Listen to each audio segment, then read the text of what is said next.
Good day. Welcome to my class and welcome to my channel. Today, we are to discuss The Road Not Taken, Part 2, Moralist Approach from our Pivot 4A Learner's Packet or LEAP.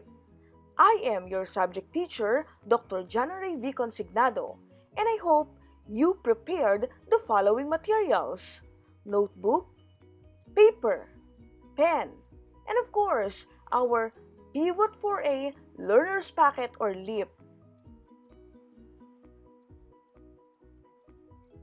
Our most essential learning competency is critique a literary selection based on the underlying or overarching issue concerning human experience, or moralist. That is our most essential learning competency or MELC. Our enabling competencies are show understanding of the message of the poem and interpret the lines of the poem. These are our enabling competencies.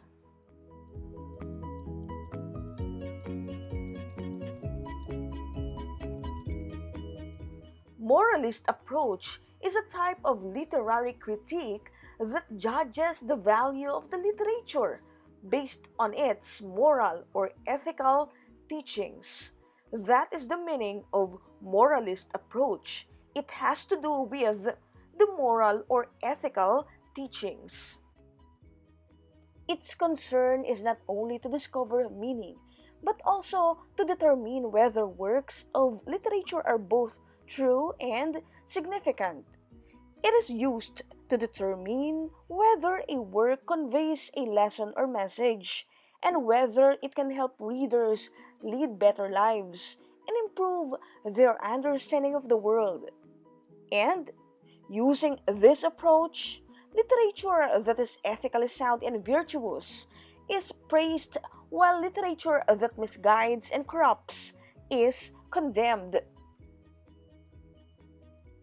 Read the poem of Robert Frost and find out what is responsible for the action he has taken.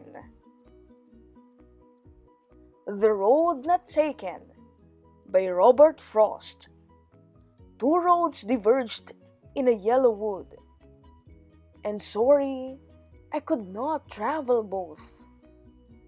And be one traveler, long I stood, and looked down one as far as I could, to where it bent in the undergrowth, then took the other as just as fair, and having perhaps the better claim, because it was grassy and wanted wear, though as for that the passing there had worn them really about the same, and both that morning equally lay in leaves no step had trodden black. Oh, I kept the first for another day, yet knowing how way leads on to way, I doubted if I should ever come back. I shall be telling this with a sigh, somewhere ages and ages hence. Two roads diverged in a wood, and I took the one less traveled by, and that has made all the difference. The Road Not Taken by Robert Frost. Learning Task 1.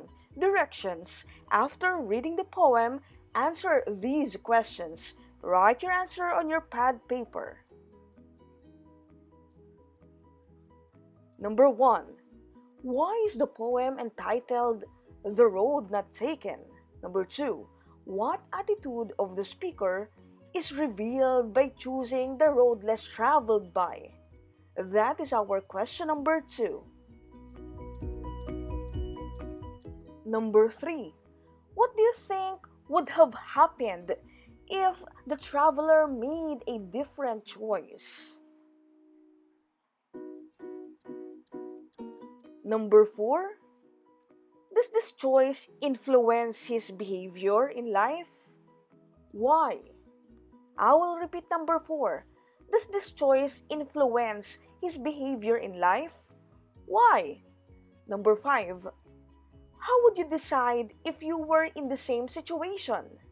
Again, how would you decide if you were in the same situation? Number 6. Recall a time when you had to make a difficult decision. Do you think you made the right choice? Was the outcome favorable or not? That is our number 6.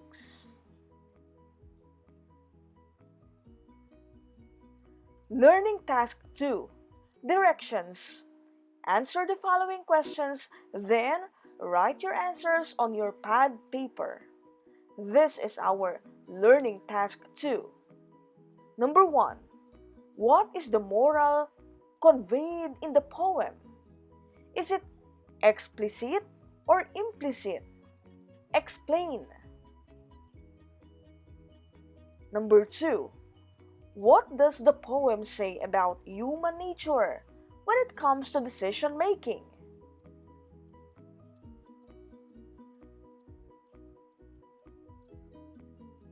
Number 3.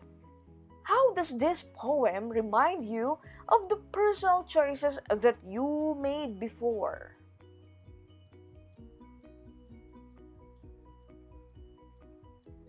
Number 4. In your point of view, do you think the speaker in the poem is happy about his choice? Why or why not? Number 5. What are the chances that the speaker will get to come back and try the other path?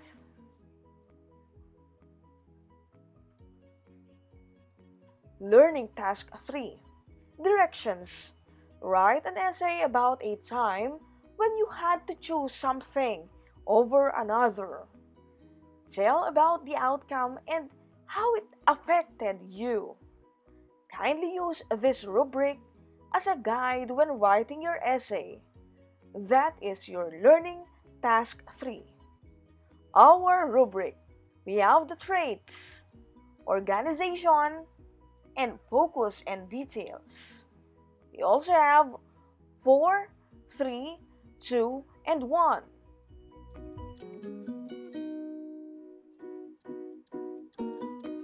Moralist approach.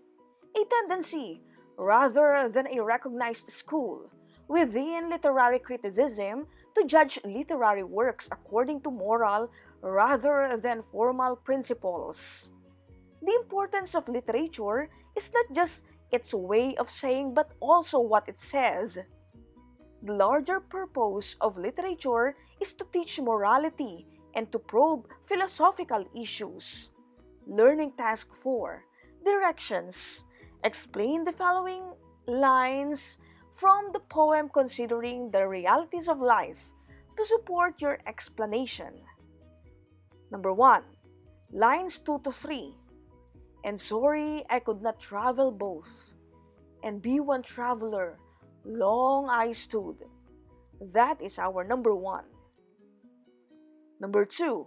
Lines 4 and 5. And looked down one as far as I could, to where it bent in the undergrowth. That is number 2. Number 3. Then took the other as just as fair. Number 4. Lines 7 to 8. And having perhaps the better claim, because it was grassy and wanted wear. That is number 4. Number 5. Lines 9 to 10. Though as for that the passing there had worn them really about the same. That is number 5. Number 6. Lines 11 to 12. And both that morning equally lay, in leaves no step had trodden black. That is number 6. Number 7, lines 14 and 15. Yet knowing how way leads on to way, I doubted if I should ever come back. That is our number 7.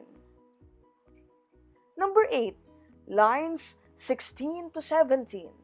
I shall be telling this with a sigh. Somewhere ages and ages hence. That is our number 8. Number 9, line 19. I took the one less traveled by. That is our number 9, line 19.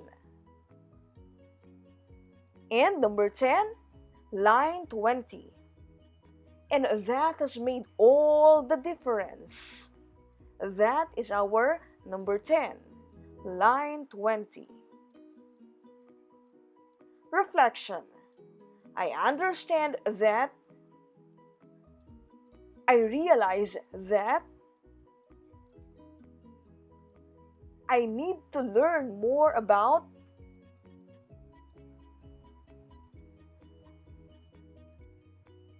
our reference. Pivot for A, Learner's Packet or LEAP. Special thanks to Miss Lilibeth B. Vargas and Miss Lucinda A. Hurilia. Do you have questions? Kindly use our comment section. And please like our video. Handang isip, handa bukas. Sama-sama sa pagsulong ng edukalidad. I am Miss Jan-Ann-Rey Consignado and please subscribe to our channel. Thank you. Stay safe, healthy, and happy. Bye-bye!